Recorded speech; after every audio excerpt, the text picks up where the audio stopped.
en su concepción original. Y tuvimos la oportunidad de ver cómo en esta construcción, lograda a través de muchos años en la historia de la humanidad, lo que se prioriza es la voluntad popular.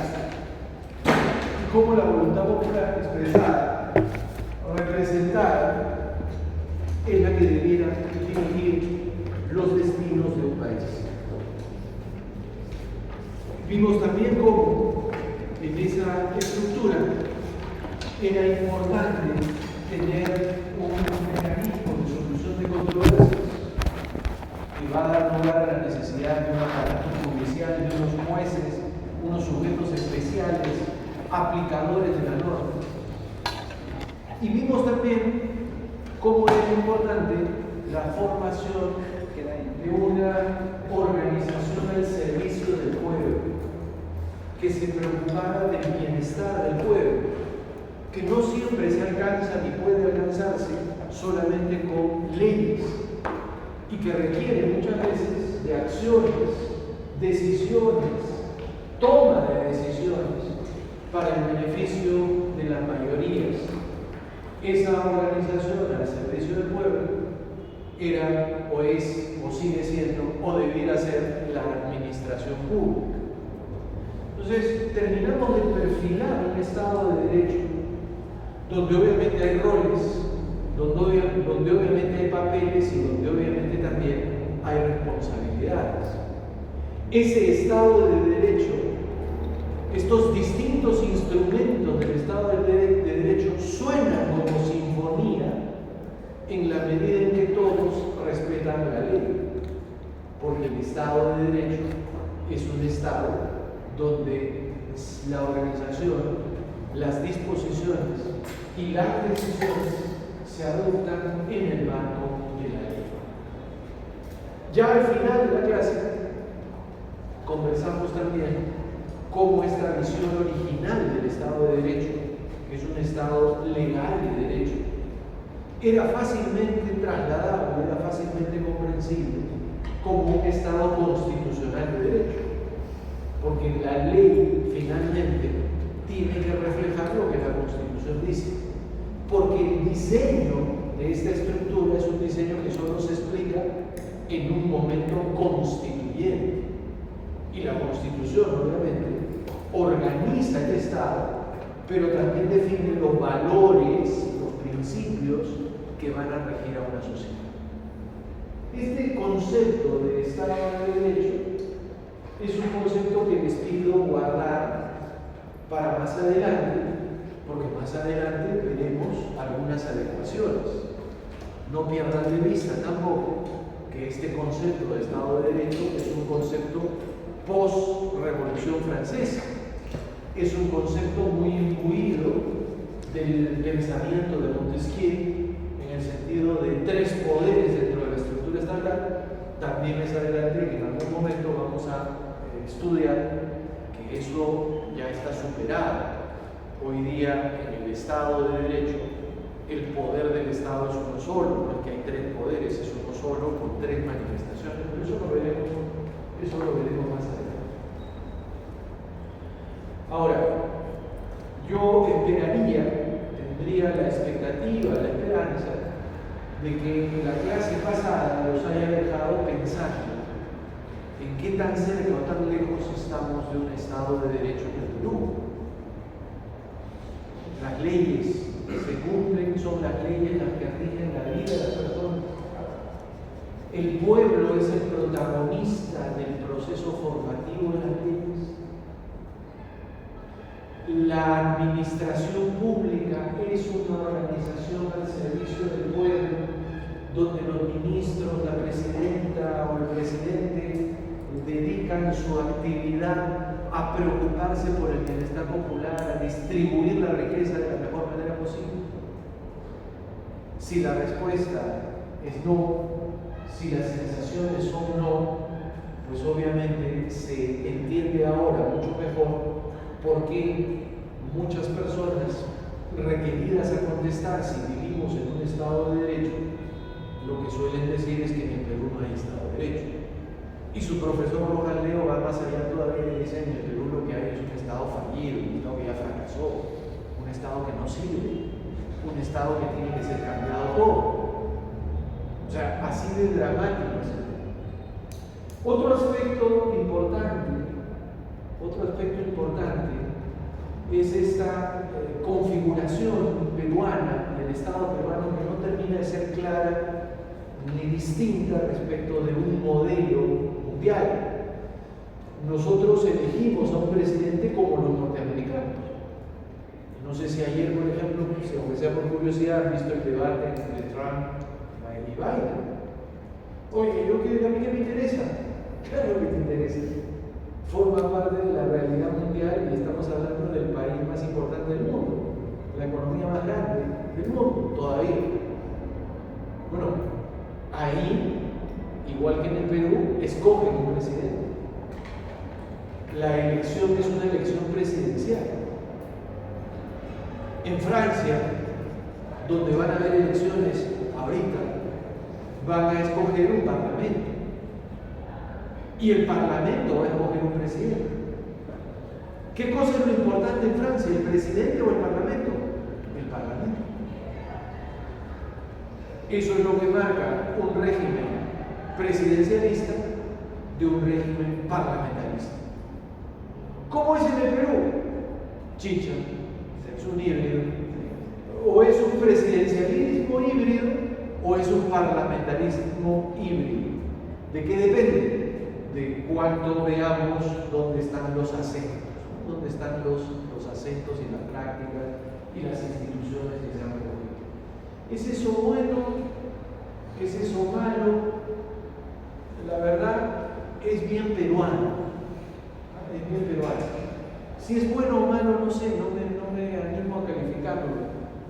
Pero terminamos haciendo las cosas así, ni blanco ni negro chicha. Paramos mezclando todas las instituciones y al final lo que queda es un producto propio, es un producto oriundo. Claro, no es un oriundo de generación espontánea, sino es un oriundo de mezcla. Porque si fuera una creación heroica, diríamos, esto se ha creado en Perú, es oriundo del Perú al 100%. Aquí lo oriundo es esta mezcla, es este encuentro de instituciones donde tomamos de una, tomamos de la otra y le damos una forma de vida. En fin, eso es el concepto del Estado de Derecho. Y obviamente, también imagino, espero, que lo han podido confrontar con todas las formas de Estado que hemos estado mirando antes. Ahora, ¿por qué hay personas que buscan capturar o tener para sí el poder de la toma de decisiones en un Estado de Derecho? O sea, ¿por qué alguien postula para ser congresista o parlamentario? ¿Para qué alguien postula para ser presidente de la República? ¿O para qué alguien postula para ser juez? En los tres niveles hay una capacidad de decisión sobre la vida de otros. Si yo voy al Parlamento, yo voy a producir las leyes que van a regular la conducta de los demás. Eso es una estructura de poder. O sea, con mis leyes, todos van a hacer lo que yo creo que es correcto. Por ejemplo, si yo pienso que el aborto está mal, voy a legislar contra el aborto. Pero obviamente esa es mi manera de pensar. Es mi manera de pensar. Y sin embargo se la voy a imponer a otros a través de la ley. El juez, ya hablé bastante de lo que significa ser juez. El juez puede arruinar tu vida, puede arruinar tu patrimonio, puede arruinar tus relaciones personales, puede arruinar tu libertad. El juez tiene que tal poder. Y el presidente, la cabeza de la administración pública, puede decidir sobre la vida de todos nosotros. Puede decidir si establece establece un tratado comercial con China, puede decidir si el tipo de cambio se altera, puede decidir si las operaciones económicas se realizan de una manera o de otra. O sea, el poder y la capacidad de decisión que tiene el presidente de la República es alucinante respecto a los demás. Cuando ustedes le preguntan a todos ellos y le dicen, oye, ¿por qué quieres el poder? ¿Cuál es la respuesta que nos dan?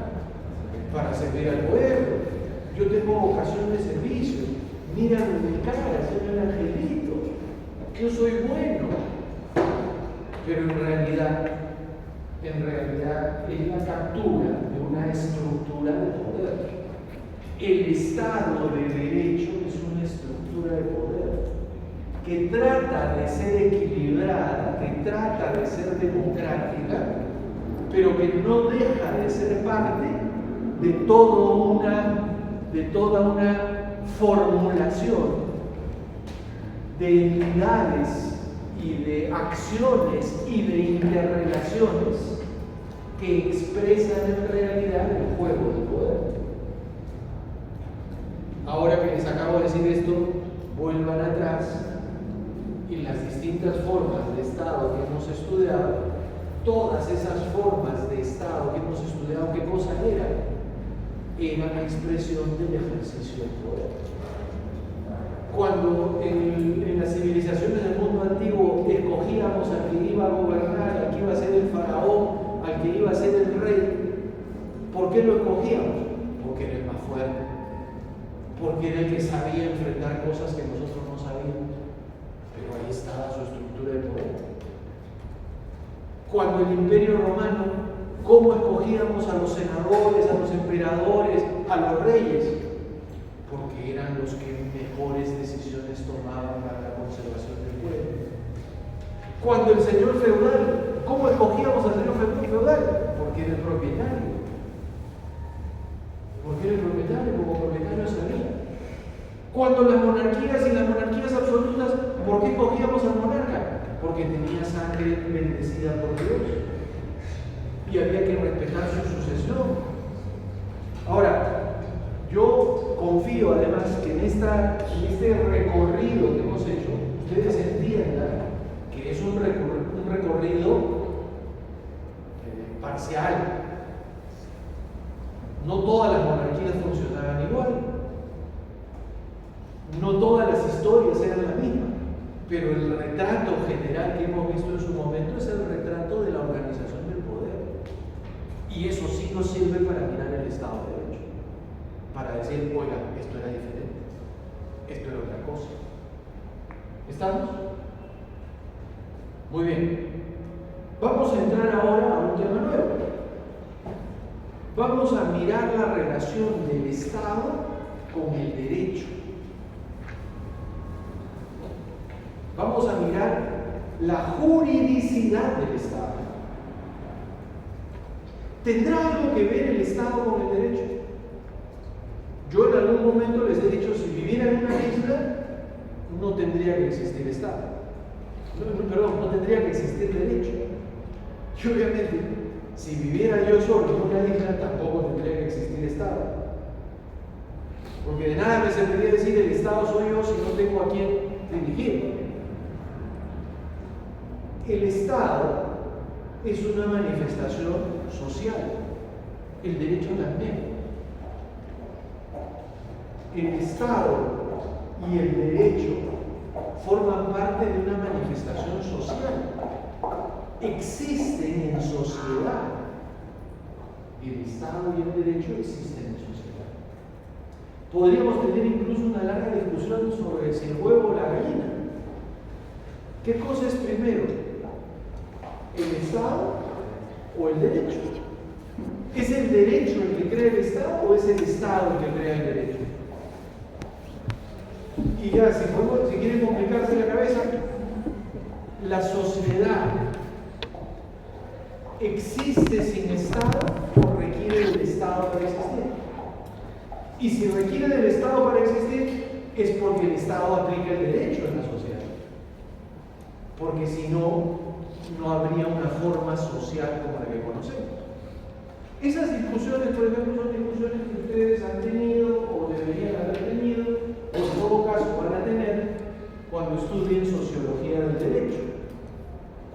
estudien algo de filosofía, cuando se planteen estos temas como discusión que les interese, no que un profesor se la cuente, porque cuando el profesor cuenta estas cosas, el resultado está comprobado, es que es muy aburrido, no me interesa tanto. Pero son temas súper importantes. Entonces, vamos a mirar el concepto jurídico del Estado desde la perspectiva de dos autores, George Jelinek y Hans Kelsen. Oiga, hay muchos más autores. Eso les tocará buscarlos a ustedes, eso les tocará investigar a ustedes. El primer autor que vamos a mirar es George Jelinek.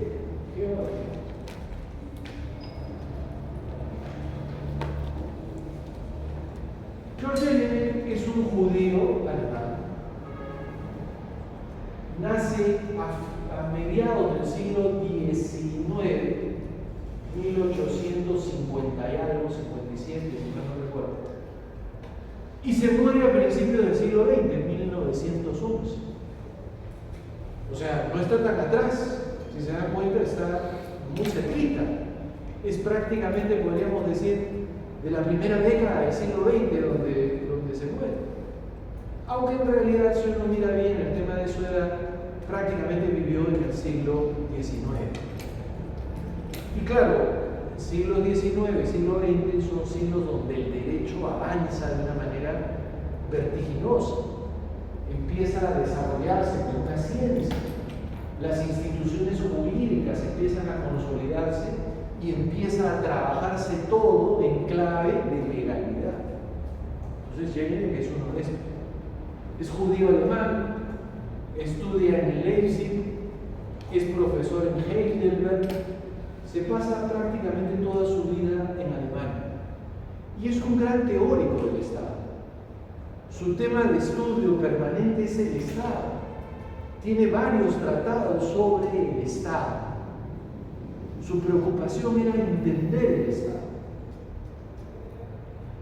Y en algún momento se ve obligado a dar una definición jurídica del Estado. Se ve obligado a plantear una definición jurídica del Estado. Y va a decir lo siguiente: el Estado es una corporación formada por un pueblo, asentada en un territorio y dotada de un poder de mando. El Estado es una corporación formada por un pueblo, asentada en un territorio y dotada de un poder de mando. Si ustedes vuelven a leer la definición de Jelinek, en realidad, su definición del Estado es una palabra. ¿Cuál? Corporación. Jelinek va a decir que el Estado es una corporación. ¿Y qué cosa es una corporación? ¿Han llevado personas? ¿Ya llevaron personas? ¿Qué cosa es una corporación entonces?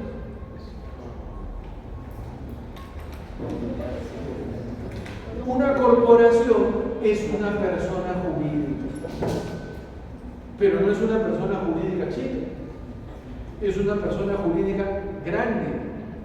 Incluso se dice que una corporación está formada por varias personas jurídicas. La corporación como la reunión de personas jurídicas. Entonces, cuando Jelinek está transmitiendo su manera de entender el Estado, ¿qué cosa está diciendo del Estado? Está diciendo del Estado que es una persona jurídica. ¿Me siguen? Ahora, paren aquí y vuelvan sobre su curso de personas. Yo recuerdo que cuando fui a la universidad y fui a mi curso de personas, volví y tuve una conversación con mi madre. Le dije, he aprendido que hay personas jurídicas. Y mi madre, que era una mujer que solo terminó el colegio, se quedó pensativa y me dijo, personas jurídicas, ¿de qué estás hablando? Las personas somos de carne y hueso. ¿Me sigue? No entendía el concepto de persona jurídica. Y probablemente mi madre sí había conocido a la Coca-Cola, sí había conocido a la Telefónica, o en ese momento la compañía peruana de teléfonos. O sea, sí había conocido corporaciones empresariales que son personas jurídicas, pero no había interiorizado el concepto de persona jurídica. ¿Me siguen? Ustedes son estudiantes de Derecho. ¿Qué cosa es una persona jurídica?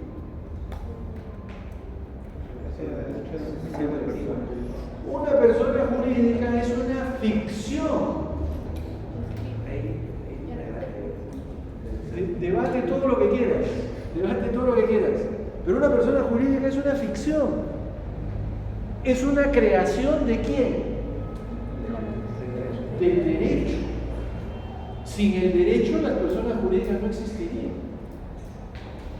Pero que es un vehículo, un instrumento para canalizar una serie de cosas, para canalizar objetivos, para poder encontrar afinidades y poner en juego patrimonio. ¿De acuerdo? Los conceptos más interesantes de personas jurídicas,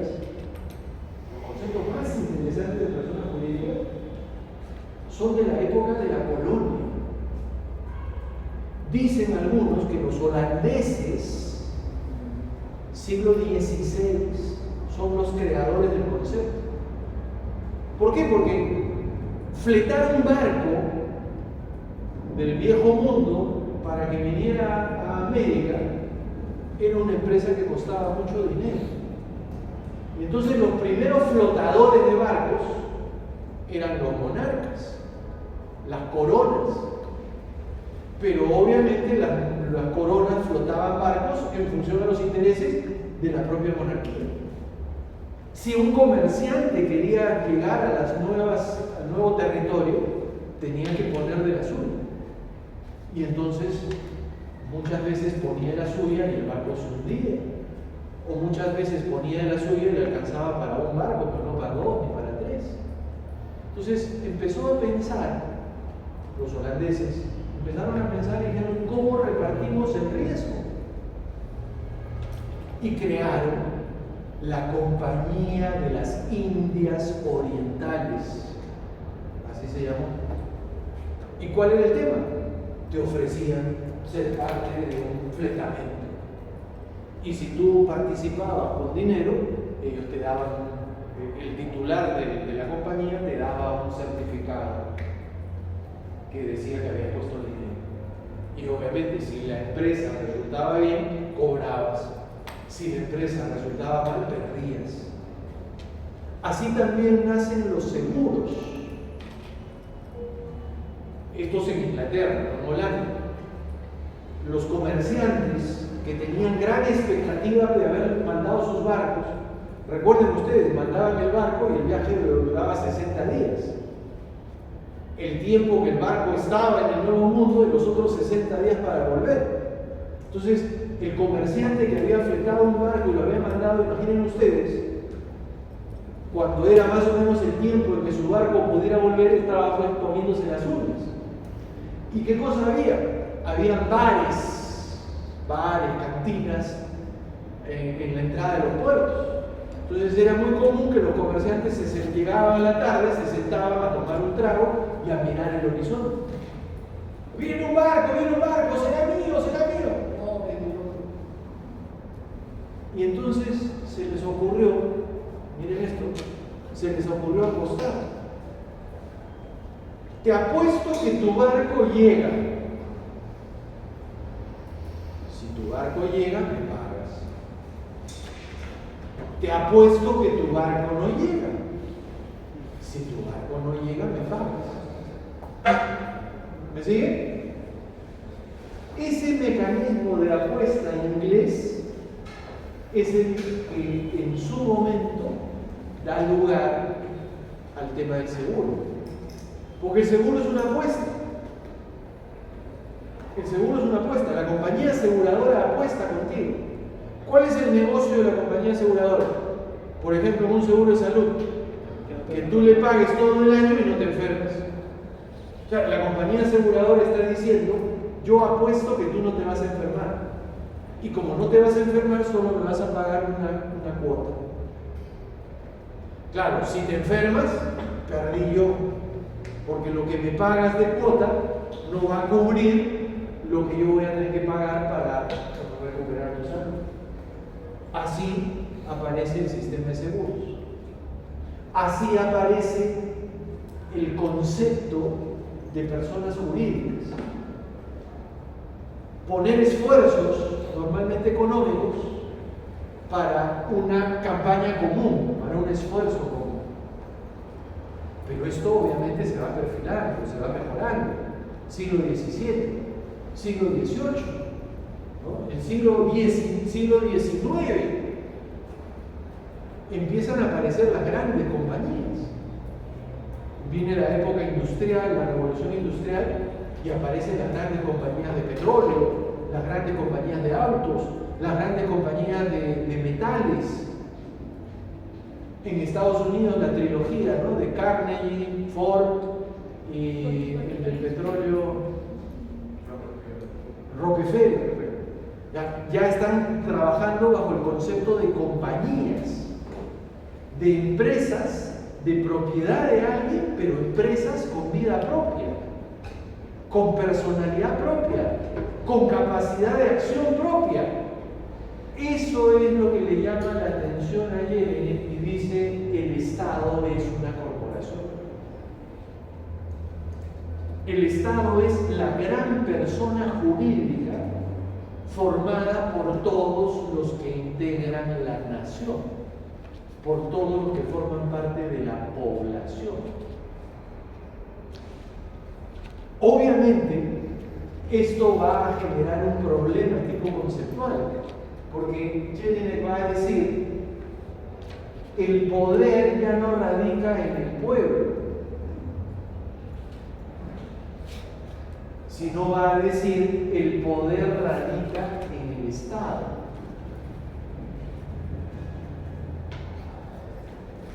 Porque el Estado es la persona jurídica. Y todos estos elementos, el juez, la administración pública, etc., son elementos del Estado. La soberanía está en el Estado, no en el pueblo, lo cual es una variable, lo que hemos estudiado del Estado de Derecho nacional.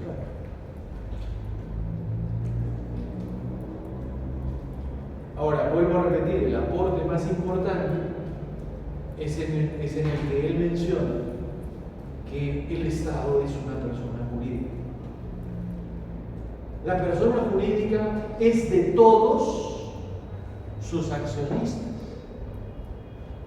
La población sería una especie de accionistas del Estado. Y todos deberían poder tomar decisiones con relación al Estado.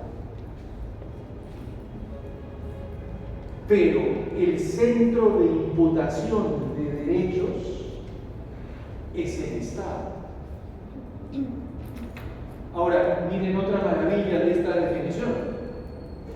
Si el Estado existe, yo puedo relacionarme con él. Igual que en el tema de las personas jurídicas y las empresas. Yo soy accionista de una empresa y me puedo relacionar con la empresa. Le puedo exigir a la empresa, por ejemplo, que me pague dividendos.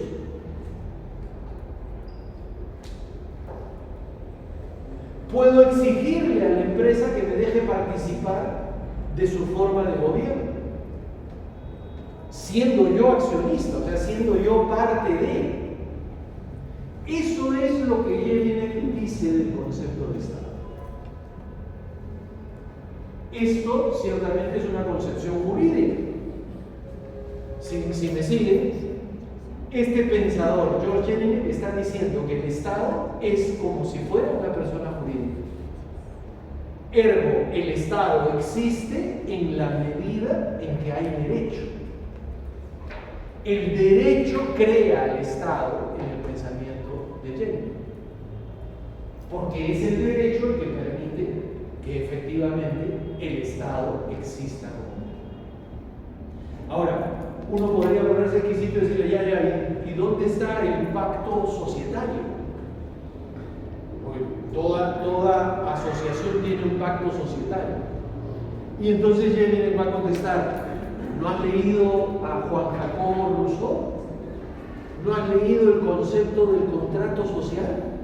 Ese momento, que no es un momento finito e identificable, sino es un momento sociológico en el que todos los hombres se ponen de acuerdo y dicen, vamos. Ese es el momento fundante de este concepto de personalidad jurídica del Estado. ¿De acuerdo? ¿Se dan cuenta de la característica? O sea, yo no puedo hablar de Estado si no entiendo la idea de persona jurídica.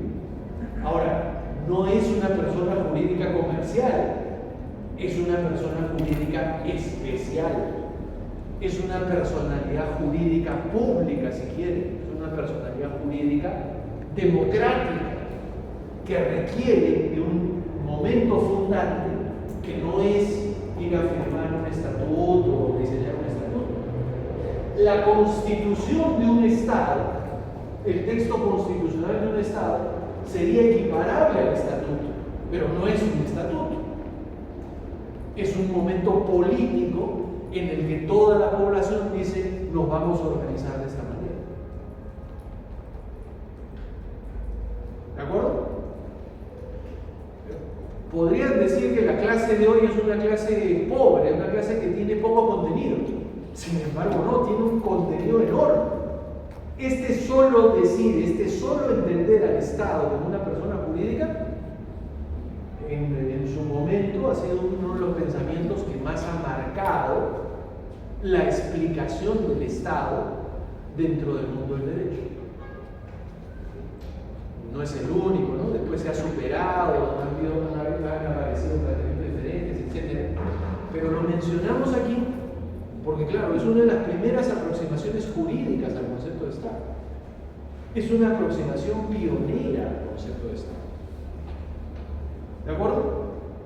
Muy bien. Adicionalmente también estamos estudiando a Jelinek porque al hacer su definición de Estado, Jelinek se convierte en el primer definidor de los elementos constitutivos del Estado. Vuelvan sobre la definición que hemos estudiado hace un rato y vean la definición. A partir de esa definición yo puedo entender que Jelinek me está diciendo que el Estado tiene unos elementos. ¿Cuáles son esos elementos constitutivos del Estado? La población, el territorio y el poder. Entonces, otro de los aportes que Jelinek tiene en este recorrido es hacernos saber que según su definición el Estado tiene tres elementos: población, territorio y poder. En otras palabras, ¿quieres cocinar un Estado? Bueno, tienes que tener población, tienes que tener territorio y tienes que tener poder. Esos son los elementos, son los ingredientes para formar un Estado. Y Jelinek va a ser muy radical en el sentido de decir, el que no tenga esos tres elementos no puede ser un Estado. Puede ser cualquier cosa, pero Estado no. Para ser Estado hay que tener estos tres elementos. ¿De acuerdo? A partir de esos elementos del Estado que Jelinek plantea, hagamos una revisión, vamos a saltarnos y vamos a recordar que estamos en el Perú en el siglo XXI, año 2024, y nos vamos a plantear si el Perú tiene esos tres elementos y cómo funcionan. ¿De acuerdo? Empecemos primero por el territorio, ¿verdad? Me parece más fácil.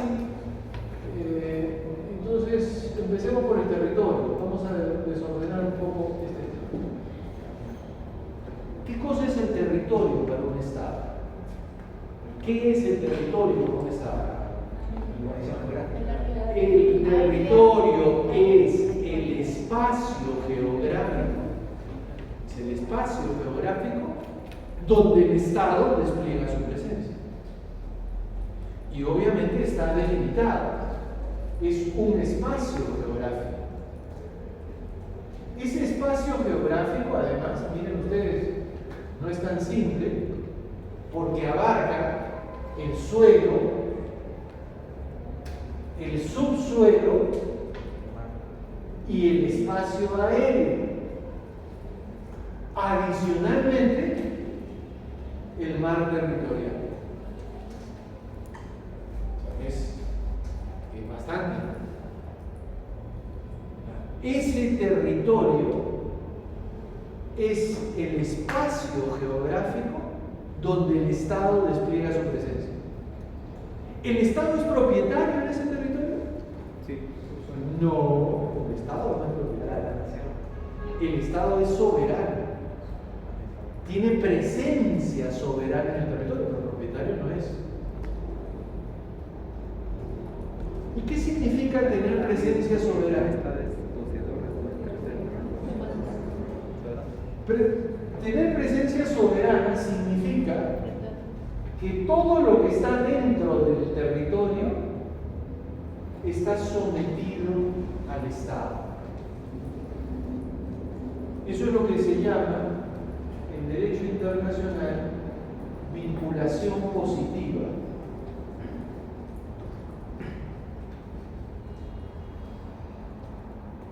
¿Qué quiere decir? Todo lo que está en mi territorio está sometido a mi soberanía. Oiga, yo soy venezolano, conmigo no te metas. Pana, conmigo no te metas, yo soy venezolano. ¿Se puede? Ciertamente que no. El Estado despliega su soberanía sobre el venezolano, sobre el argentino, sobre el italiano, sobre el norteamericano que esté en nuestro territorio. Y a su vez, también existe lo que se llama la vinculación negativa, que dice que en un territorio solo ejerce soberanía un Estado. Eso significa que yo como Estado puedo excluir a cualquier otro territorio que pretenda ejercer soberanía o presencia en mi territorio, en el territorio donde yo estoy desplegado, donde yo tengo presencia. ¿Estamos? Entonces, es bien importante este tema. Es bien importante el tema del territorio porque nos permite saber dónde está el Estado, dónde despliega su presencia. Ahora, por ejemplo, las personas que están en el territorio,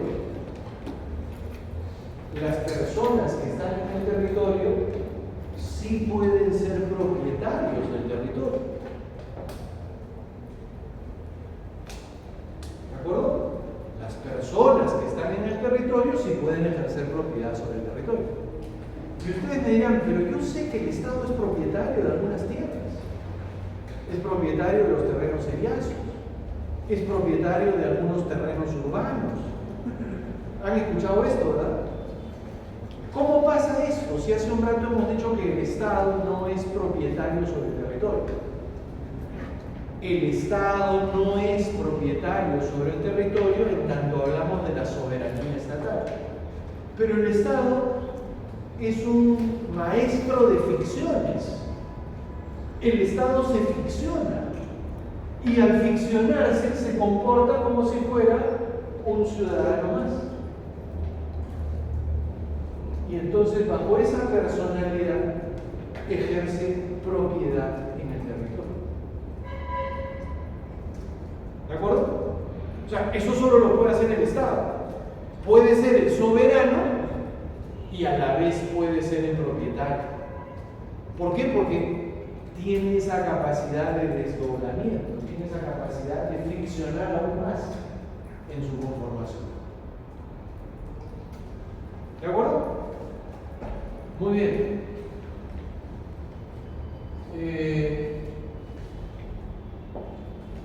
A ver, algunos problemas rápidos, ¿verdad?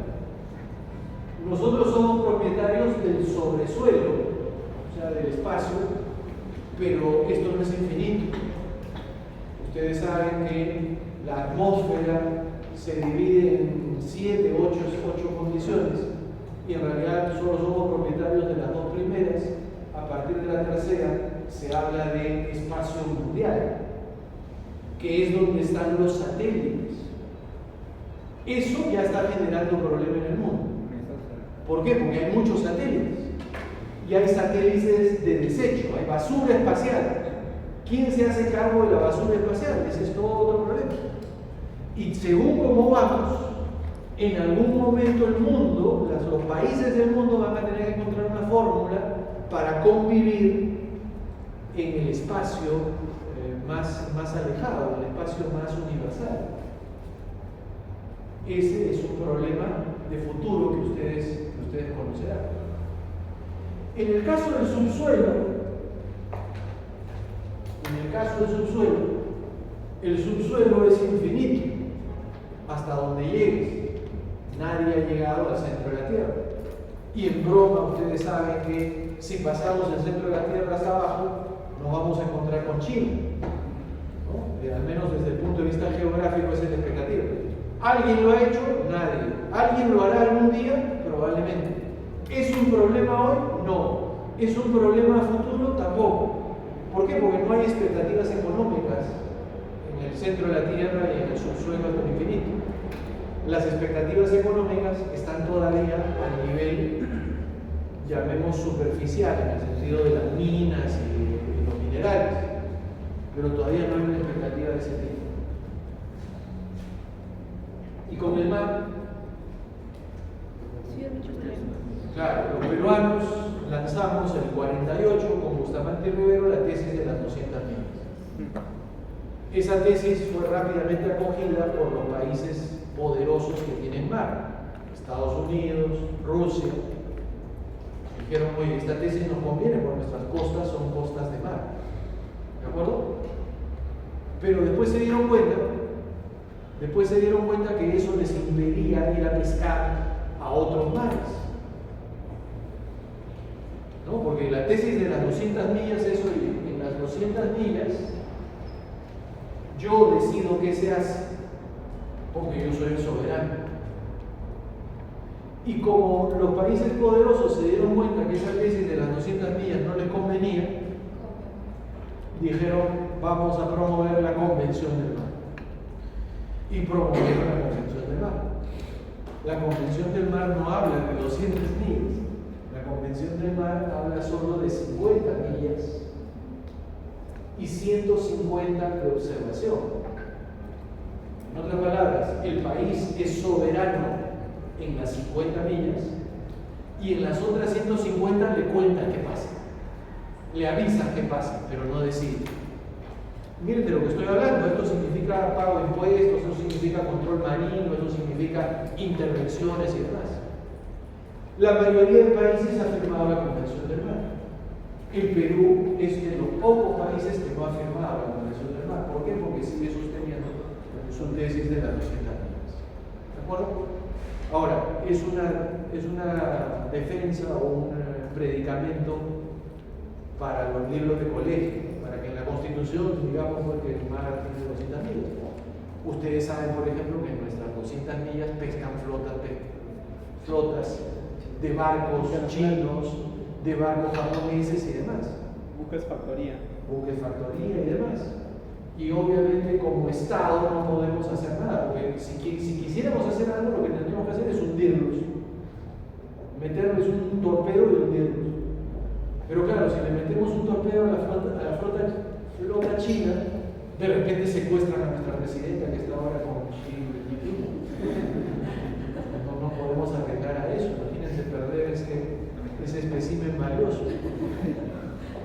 O claro, si le metemos un torpedo a la flota japonesa, probablemente terminemos en una guerra con Japón y con todos sus aliados. Y como que nuestro armamento no está muy fuerte en este momento como para pelear esa guerra. ¿De acuerdo? Este es el tema del territorio. Todo el... sí, perdón. El tema de la propiedad, pues es el propietario de esos suelos, la nación. La nación, Sí, el Estado es habilitado, sí, es una jurídica.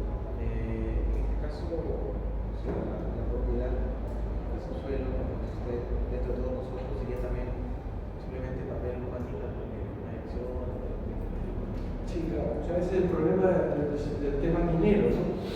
Su compañero dice, mira, el subsuelo, ¿de quién es? La Constitución dice, el Estado es propietario, dice el propietario, dice, oiga, pero eso no se condice con lo que les he explicado, sí, no se condice. La Constitución dice que es propietario, pero en realidad es un propietario de nada. Es un propietario de nada, porque una vez que el mineral sale del subsuelo, es de quien lo ha explotado. Y esa es la discusión que hay y el debate tan fuerte que hay con todos los problemas de los grandes proyectos mineros. Hay quienes dicen, esto hay que repensar, el mineral tendría que ser de la nación peruana, no del Estado, del pueblo peruano. Y el Estado peruano administrar esa propiedad y generar los incentivos para que eso funcione. ¿De acuerdo?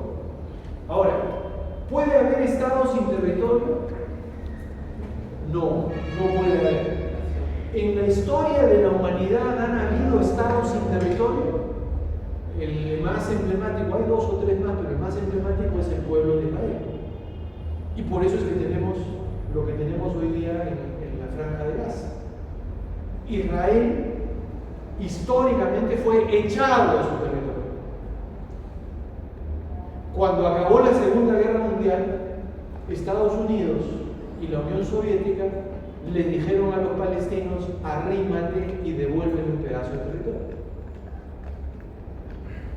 Los palestinos, que no eran lo que son hoy día a nivel militar, aceptaron eso y Israel volvió a la tierra prometida.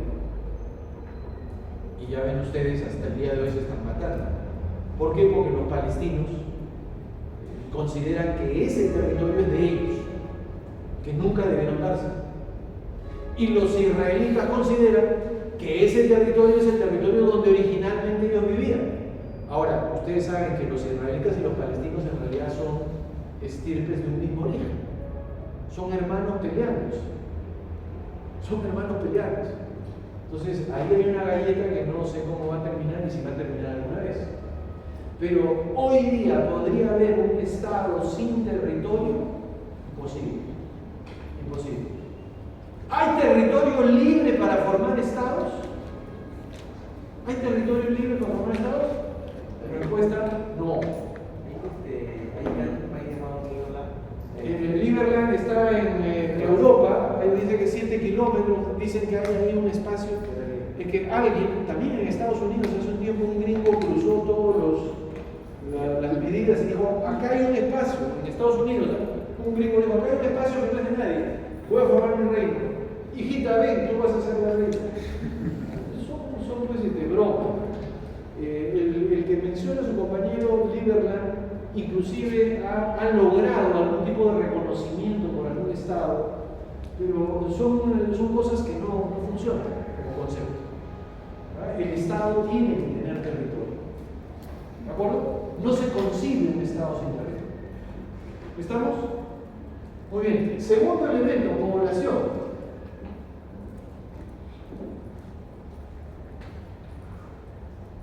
Aquí el tema es más interesante. Porque lo primero que hay que preguntarse es ¿cuánta población? No hay un número. Jelinek nunca pudo dar un número. Es inviable esto de un número. Pero si es un grupo masivo. Si es un grupo masivo, el concepto es masivo. La población es un conjunto de personas masivas. Un conjunto grande. ¿De para decirlo sencillo. Ahora, esas personas, miren lo que voy a decir, pertenecen al Estado a través de lo que se llama la nacionalidad jurídica. En otras palabras, el Estado les otorga un sello de pertenencia. Dice, tú perteneces a este Estado. Eres un nacional del Estado peruano. ¿De acuerdo? Esa es la nacionalidad jurídica. No es la única nacionalidad. Hay otra que es más importante, que es lo que se llama la nacionalidad sociológica. La nacionalidad sociológica deriva de un concepto de pertenencia a un grupo social.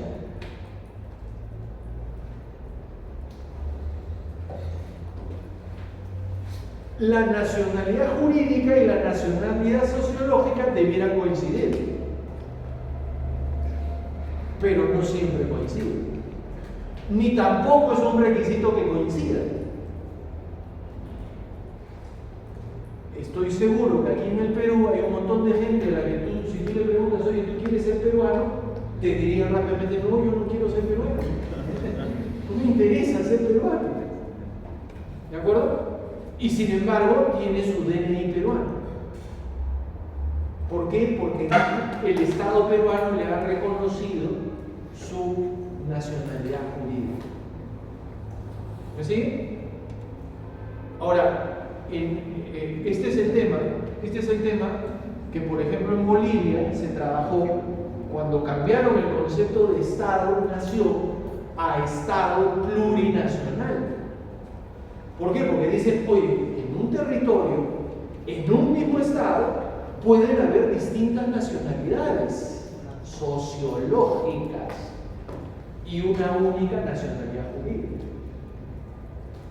Por ejemplo, ¿qué de común tienen ustedes con el adolescente ayánica de 22, 23 años, que en este momento está seguramente en su celda, ¿cómo se llama? En su cabaña, está en su cabaña durmiendo porque mañana tiene que levantarse temprano para salir a cazar su alimento? Los derechos. Ya, ok, pero eso es jurídico, pero de identidad, ¿qué de común tenemos? ¿Qué de común tienes tú con ese ayánica? Claro, de repente románticamente podrán decir somos hijos del mismo territorio, de la tierra de nuestros padres. San Martín, él también canta el himno, ¿no? Se pone así medio calando a cantar el himno. ¿Cuánto es formal? ¿Cuánto es real? ¿Me explico? Pero el concepto es, por eso miren, el que transa el concepto es el jurídico. Porque el jurídico dice, tú eres peruano. Y ni siquiera te voy a preguntar, ¿no? Por lo menos cuando eres bebé, si te gusta o no te gusta. Y a tus padres tampoco. ¿De acuerdo? La nacionalidad jurídica es un título de certificación. Y otra cosa es la nacionalidad sociológica, que es una nacionalidad espontánea, de pertenencia, de identificación, que se construye a todo nivel. Por ejemplo, nosotros, esto ya se lo dije la otra vez, nosotros hemos construido una pequeña nacionalidad sociológica. ¿Por qué? Porque nos encontramos en este salón todos los viernes a las 6 de la tarde. Y si alguno de ustedes no se conoce, cuando se ve por la universidad, este está en mi curso del viernes a las 6 de la tarde. O sea, ya no es el anónimo de la universidad, es alguien que pertenece a mi curso. ¿Me explico? Yo entro a la universidad y veo un montón de alumnos. ¿Para mí qué son? Nada. En cambio, los veo a ustedes y me emociono. Digo, estos son mis alumnos queridos. ¿Me explico? ¿Qué cosa es eso? Eso es una manifestación de la nacionalidad sociológica.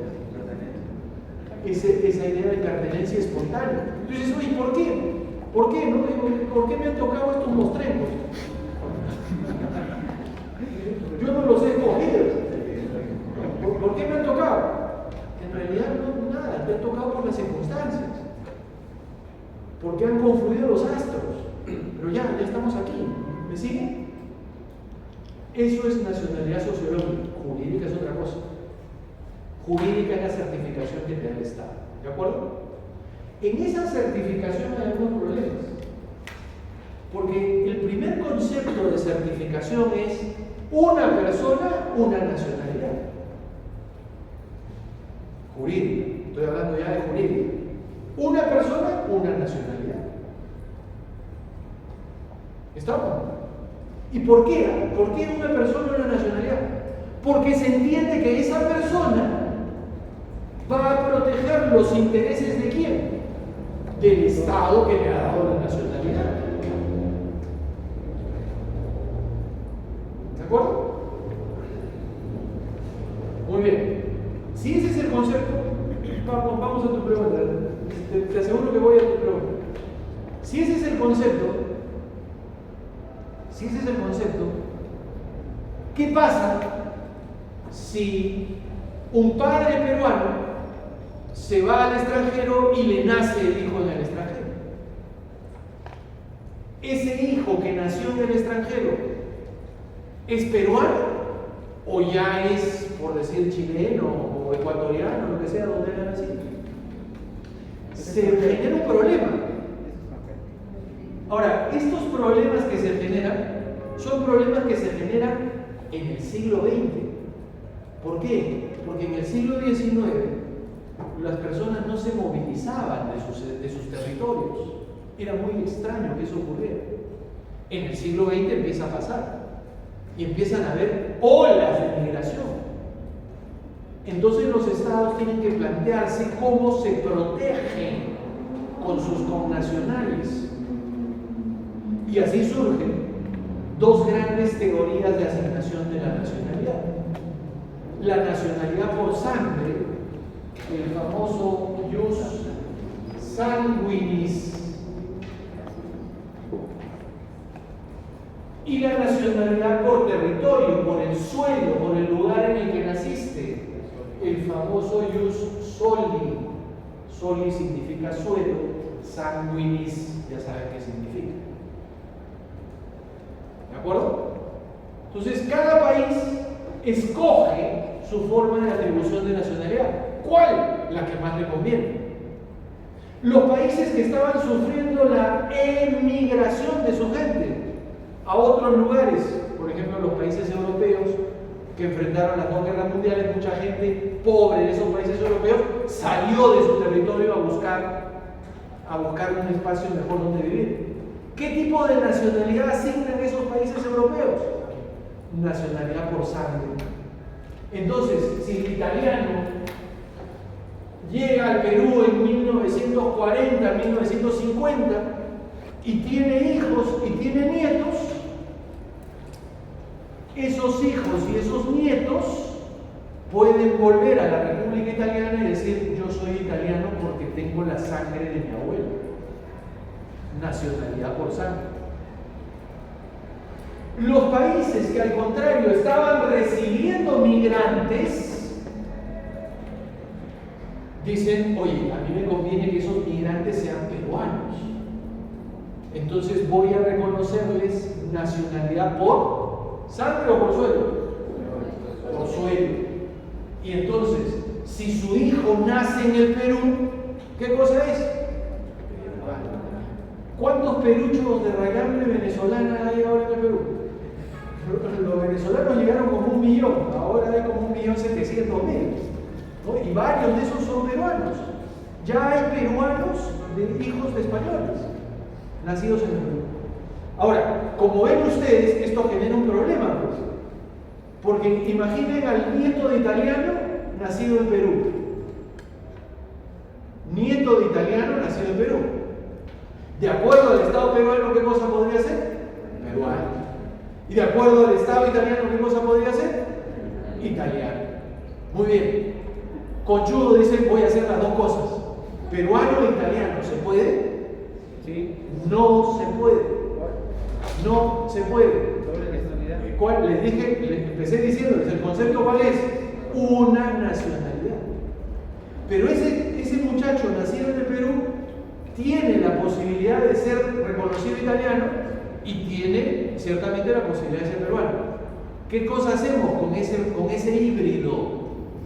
Las legislaciones dicen, en general, antes de que cumpla o antes de que cumpla los 18 años, él tiene que decidir optar por una o optar por otra. No las dos. No las dos. Ahora, ustedes me dirán, pero yo conozco muchos que tienen las dos.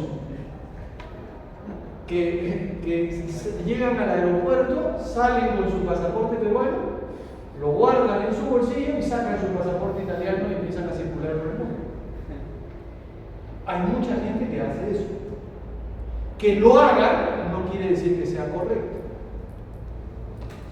¿De acuerdo?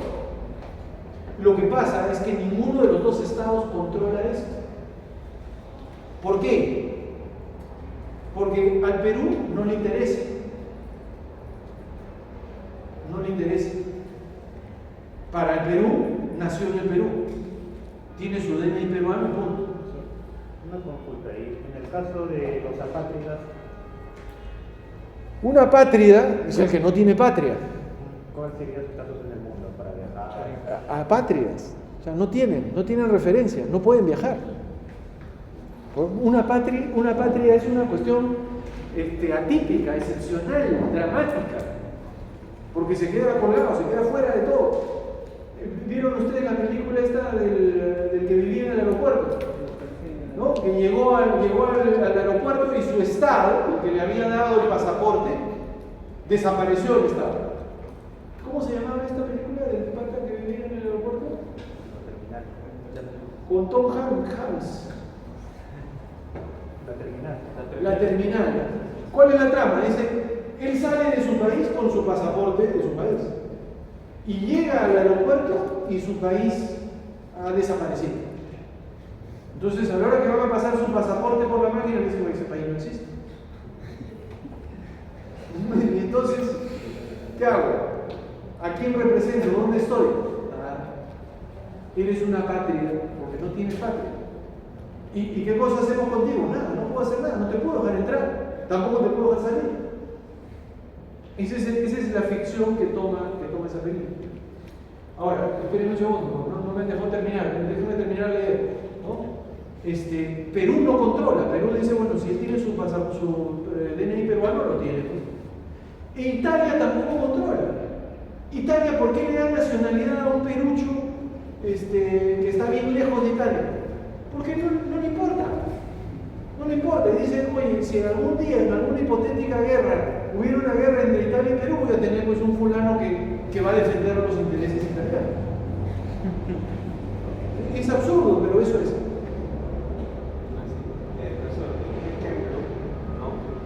Un adolescente de 15 años, peruano, nació acá en Perú, su bisabuelo es portugués, ¿es cierto?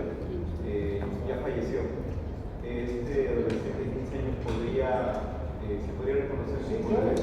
Sí. Cuando los estados otorgan nacionalidad por sangre, lo que tú tienes que acreditar ante la embajada o el estado al que quieras es la filiación y la secuencia. Y no importa que se haya muerto alguno. Claro, para determinar esa filiación tendría que haber un documento que acredite que ese bisabuelo fue portugués, ¿cierto? Claro, o sea, el tronco extranjero no nació aquí, nació allá. Entonces tiene que haber una partida de nacimiento del tronco en Portugal. Después le sigue la huella, dices, oye, pero llegó al Perú y se casó con Juanita Pérez, a ver, partida del matrimonio con Juanita Pérez. Y de su matrimonio con Juanita Pérez nació Pedrito, a partir del nacimiento de Pedrito. Tienes que probar el entroncamiento por sangre. Ojo, varios de estos países aceptan eso por sangre, por línea paterna, no materna. ¿Por qué? Por el concepto de que el hombre es el que manda hacia el siglo XVIII, XIX. la mujer empieza a existir en derechos y en presencia, en realidad a mediados del siglo XX. Antes no. Entonces esto también tiene esa condición. ¿Querías preguntar? Había un caso, o sea, actual, entiendo de que era una propuesta de que, hablando del tema de nacionalidad sociológica, en el DNI, para que actúe, o sea, si es mestizo. Ya, pero eso es otra cosa, más complicada. Bueno, ¿entienden entonces por qué es importante el tema de la población? Tengo que tener población. Tengo el orgullo de ser peruano, soy feliz. De haber nacido en esta hermosa tierra del sol, donde el indómito inca, prefiriendo morir, legó a su raza la gran herencia de su nación. ¿Quién va a cantar así? Los gringos nos escuchan en los estadios cantar Contigo Perú y no entienden. No entienden. Ahora, Contigo Perú es una canción, ¿sabes? Es la mejor canción que han escrito sobre Perú. No sé si la han escuchado. Yo a veces me ha tocado, por ejemplo, estar en seminarios en el extranjero, hablando sobre legislación en el Perú. Me han invitado a España, me han invitado a Francia, a hablar sobre legislación en el Perú. En la conferencia primero les pongo la canción, pero escuché la canción, obviamente con traducción donde es necesario. Y se quedan pero maravillados de la letra, del ritmo, del sonido. Y claro, eso es una manera de explicarle a la gente qué es ser peruano. ¿Cómo es que eres peruano? ¿De acuerdo? Excepciones a la regla. ¿Pueden haber doble nacionalidad o no puede haber doble nacionalidad o no? Excepcionalmente. Respuesta sí, siempre y cuando haya convenio entre los estados. Ejemplo, España con todos los países de América Latina, sus ex colonias. A los españoles cuando dices eso se molestan. A los españoles no les gusta que hables de ex colonia. Dicen, no era una colonia, era un virreinato. Sí, cuñado. Bueno, pero nosotros con España tenemos eso. Ejemplo, peruano con doble nacionalidad ilustre, sanmarquino, Mario Vargas Llosa, premio Nobel. Mario Vargas Llosa es peruano. Es peruano. Y también es español.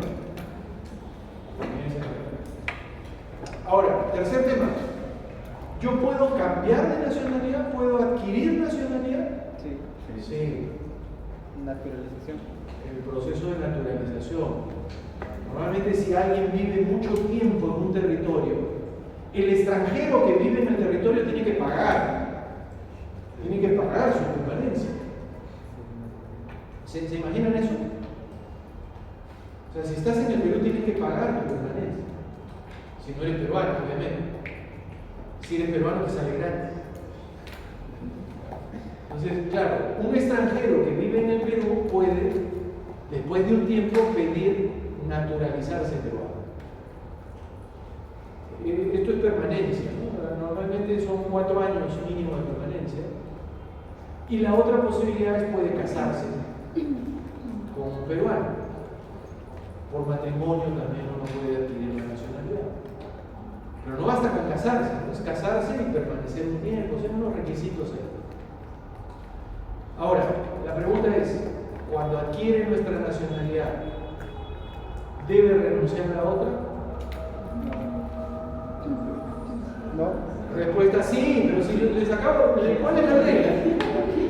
¿Cuál es la regla? Un estado, una nacionalidad. Si tú quieres ser peruano, es porque ya no quieres ser lo otro que eras. ¿De acuerdo? ¿Estamos? Tiene lógica, ¿verdad? Ya. Pero, aquí viene otra trampita. Los estados, para evitar perder a sus nacionales, suelen poner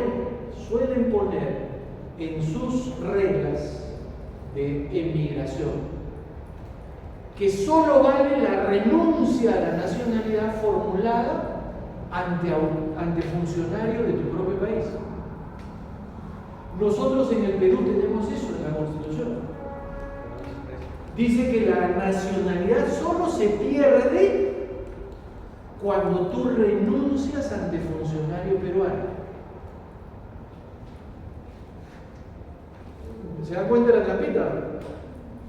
Con eso, un peruano puede ir por cualquier país del mundo y adquirir cualquier nacionalidad del mundo, y cuando los funcionarios de ese país del mundo le digan tienes que renunciar a tu nacionalidad peruana, él va a decir sí, renuncio, sabiendo que su constitución lo protege, que en realidad es una sinvergüenzada. Hace unos años hubo un escándalo bien simpático de un grupo de peruanos que estaban queriendo naturalizarse alemanes. ¿Claro? Y los alemanes, que no son ningunos idiotas, dijeron, bueno, vamos a ver qué dicen tus reglas en el Perú de naturalización. Y encontraron que la Constitución decía que tenían que renunciar al funcionario peruano. Entonces les dijeron, ¿quieres ser alemán? Anda al Perú, renuncia a tu nacionalidad peruana ante funcionario alemán y regresas aquí con tu acta de renuncia. Tremendo escándalo, ¿no? Aquí en el Perú, ¡qué barbaridad! ¿Cómo les van a pedir eso a nuestros compañeros?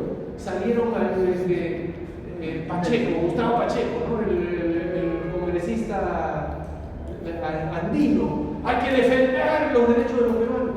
Oye, ¿qué vas a defender? Te están pidiendo lo que corresponde. ¿Me explico? Ya. Algo más que quiero comentar de esto.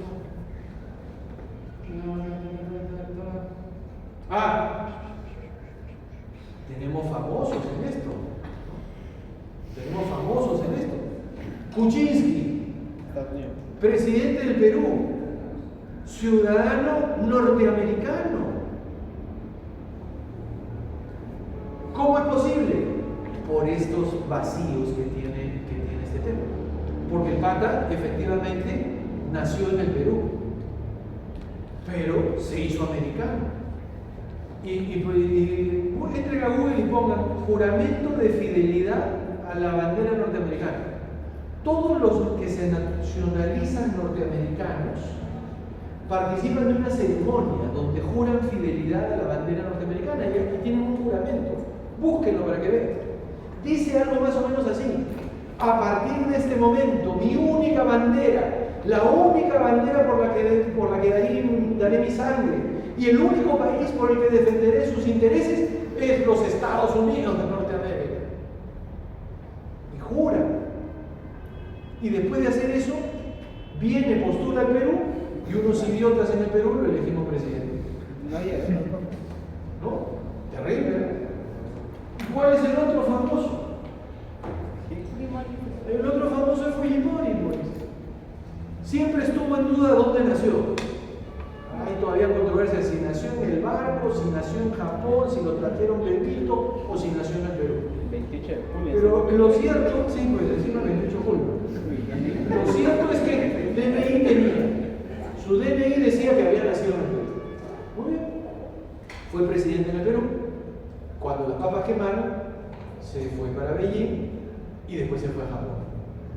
Y en Japón reclamó la nacionalidad japonesa, que fue la que le permitió postular como senador japonés. Y ahí vean ustedes los spots cuando dice, daré mi vida por el Japón como un samurái. Y dice, todo lo que ha aprendido en el Perú lo pondré en práctica aquí en defensa del emperador. Y no sé cuántas estupideces más dice. Y ahora ya lo están preparando para ser candidato de nuevo en el Perú. ¿Y qué va a pasar? No sé, porque en el Perú pues hay cada elector que cualquier cosa podría ocurrir. ¿Estamos? Entonces miren qué interesante. Miren qué interesante. Que uno podría decir, pues qué anacrónico, sin embargo es importantísimo. ¿Podría haber un estado sin población? Claro. Muy bien. El tercer elemento es el poder. tercer elemento es el poder. O sea, el Estado es una estructura de poder. No puede haber Estado sin estructura de poder. No puede haber Estado sin estructura de poder. ¿Y qué cosa es el poder?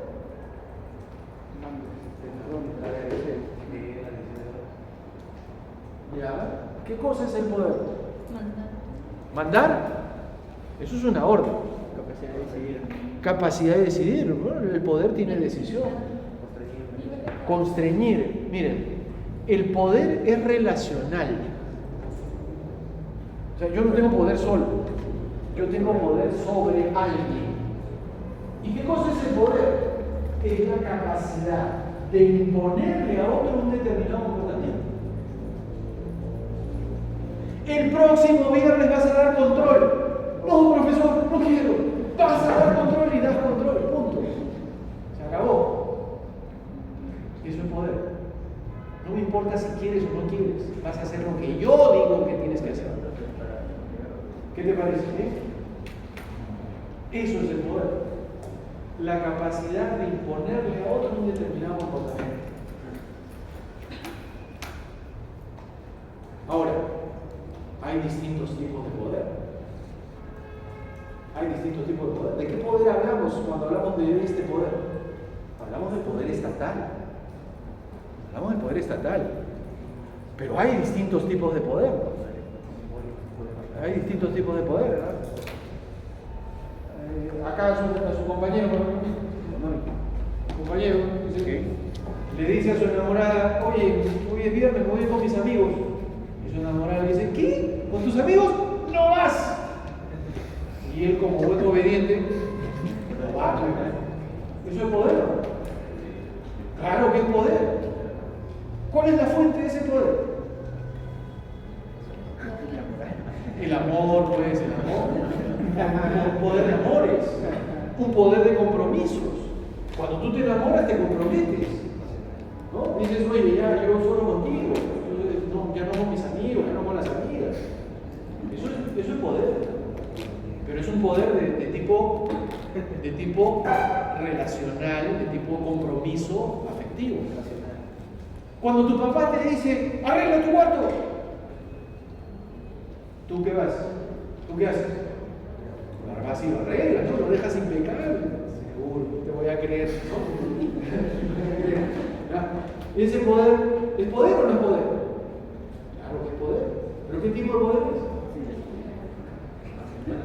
es? Es un poder tradicional, reverencial, etc. Hay poder fáctico también. Poder fáctico. Nos agarramos a golpes y yo pues tengo que ganar, te volteo. Es poder fáctico. También hay poder económico. ¿No? También hay poder económico. Una cosa es ser consumidor con $1.000.000 en el bolsillo y otra cosa es ser consumidor con $10 en el bolsillo. Hay cantidad de poder. Hay cantidad de poderes. ¿Cómo es el poder estatal? El poder estatal es irresistible. Ojo, no porque sea atractivo. No porque sea atractivo. Es irresistible en el sentido de que nadie lo puede desobedecer. Pues la única situación en la cual se entiende la existencia del aparato estatal es que el aparato estatal ejerce poder irresistible. Irresistible. Oiga, yo no quiero pagar impuestos, no me gusta. Paga. Yo no quiero cumplir la ley, no me gusta. Cumple. Yo no quiero contribuir. O sea, tú tienes que hacer lo que el Estado dice. No hay forma de que te resistas al cumplimiento del Estado, del poder estatal. Y ese poder estatal, además, es utilizado para el cumplimiento del derecho.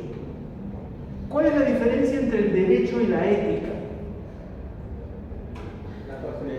Que el derecho tiene coerción pública. La ética no.